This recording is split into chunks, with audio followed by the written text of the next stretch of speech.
Hello সবাইকে, চলেন আজকে বিফ কাচ্চি রান্না করা যাক। এখানে আমি হাফ কেজির মতো বিফ নিয়ে নিয়েছি। তার মধ্যে দিয়ে দিচ্ছি হাফ প্যাকেট পরিমাণ কাচ্চি বিরিয়ানির মশলা। এরপর দই দিয়ে দিচ্ছি। যেহেতু এটা মিষ্টি দই, তাই এর সাথে আমি লেবুর রস ব্যবহার করব। এরপর লবণ আর গরম সয়াবিন তেল দিয়ে ভালো করে মেখে কিছুক্ষণ রেখে দিচ্ছি। তারপর আলু অ্যাড করেছি। আলুগুলোকে আমি ফুড কালার দিয়ে ভেজে নিয়েছি। এরপর দিয়ে দিচ্ছি পেঁয়াজ, রসুন, আদা, জিরা, কাঁচামরিচ আর শুকনো মরিচ বাটা। আবারও ভালো মতো মেখে নিয়ে 1 ঘন্টার জন্য রেস্টে রেখে দিচ্ছি। যত বেশি সময় ধরে রেস্টে রাখা যাবে ততই ভালো। যেহেতু আমি ঘরোয়া উপকরণ দিয়ে রান্না করছি, তাই অনেক কিছুই মিস হয়ে গেছে। চলেন এবার চালটাকে প্রিপেয়ার করে নিই। আজকে আমি পোলাওর চাল দিয়ে রান্না করব। একটা ছড়ানো বড় পাতিলে পানি ফুটিয়ে নিয়েছি। তার মধ্যে সামান্য লবণ আর সয়াবিন তেল দিয়েছি। এবার বিরিয়ানি মশলার প্যাকেটের মধ্যে চালের জন্য যে মশলাটা দেওয়া ছিল সেটা দিয়ে দিয়েছি। এটাও দিয়েছি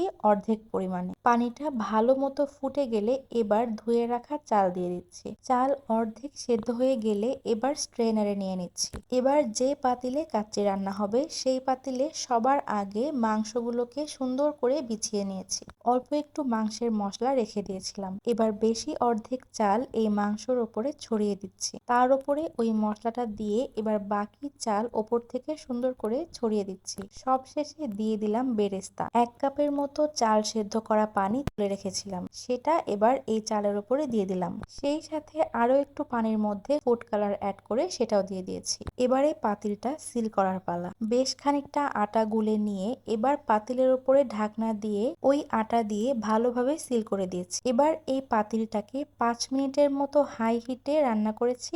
এরপর একটা তাওয়া বসিয়ে সেই তাওয়ার উপরে লো হিটে পাতিলটাকে বসিয়ে দিয়েছি। এভাবে 1 ঘন্টা রান্না করেছি। এবার কাচ্চির পাতিলে ঢাকনা খোলার পালা। দেখতেই পাচ্ছেন চালগুলো কতটা ঝরঝরা হয়েছে আর খুব সুন্দর একটা স্মেল বের হচ্ছে।